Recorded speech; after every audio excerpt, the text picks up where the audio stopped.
What if I told you that the most disruptive computer Apple ever made isn't a $3,000 powerhouse, but a $600 machine that fits in a backpack? For years, the Mac experience was a luxury club with a very high cover charge. But the MacBook Neo has officially crashed the party. After spending over 72 hours pushing this thing to its absolute limits, I have to say that for the most part, the hype is actually real. This laptop is giving me that same jaw-dropping feeling I got when Apple first released the M1 chip.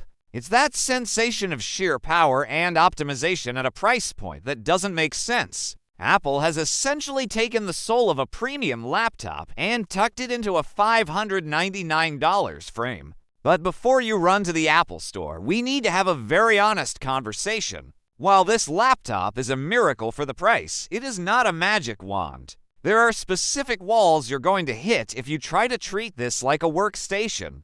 Today, I'm breaking down the limitations that nobody is talking about so you can know if your $600 is well spent or if you're setting yourself up for a headache. The magic of the MacBook Neo starts with the A18 Pro chip. This is a historic moment because it's the first time an iPhone processor is officially driving a Mac by controlling the entire vertical stack from the silicon to the macOS Tahoe software. Apple has created a machine that feels snappier than Windows laptops triple its price. Everything is instant. You lift the lid, and it's awake before your hand leaves the display. You click Safari, and it's open. If you stay inside the Apple ecosystem using apps like Notes, Reminders, and FaceTime, the optimization is flawless. I even tried them one test where I opened 25 native apps at once. The Neo didn't even flinch. It managed them all without a single stutter.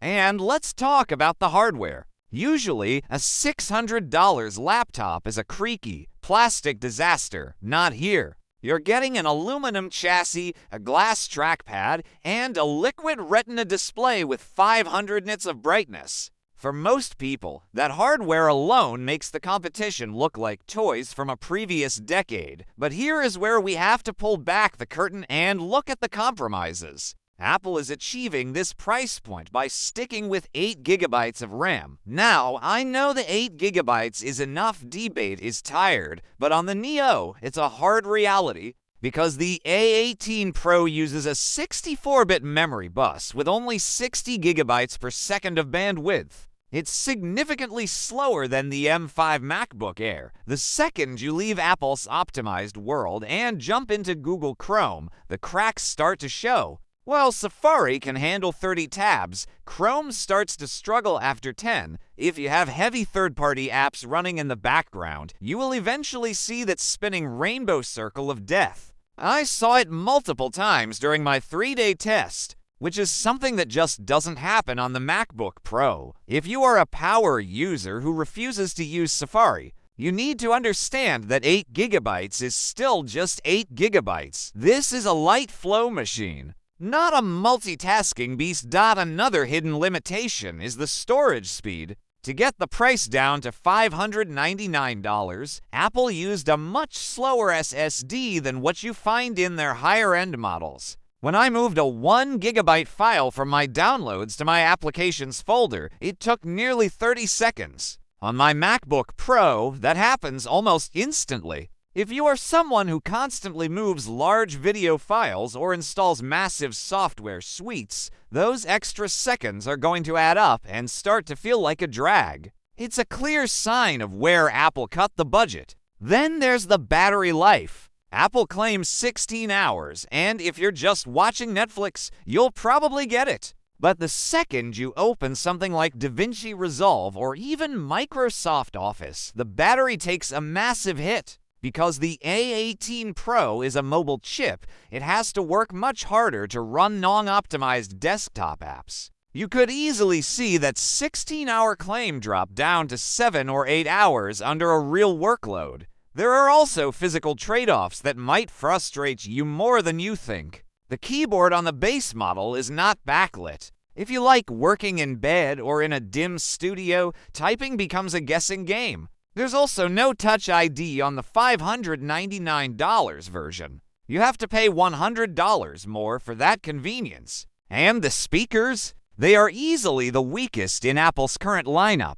They sound thin and start to distort once you go past 80% volume. Even a standard iPhone or an entry-level iPad has more audio depth than the Neo. These aren't deal breakers for a budget beer, but they are reminders that you aren't getting the full pro treatment. So, who is this actually for? This isn't a laptop for someone who already owns a MacBook Pro. It's for the student who needs a reliable machine for essays and research. It's for the person switching from a Chromebook or a cheap Windows laptop who wants to see what the Apple ecosystem is all about. It's even great as a secondary shared laptop for the house. The MacBook Neo is a massive deal because it resets the expectation of what a budget laptop can be. It forces the rest of the industry to figure out how to compete with 3nm silicon at $600. It's a fantastic entry point, but it's not a $4,000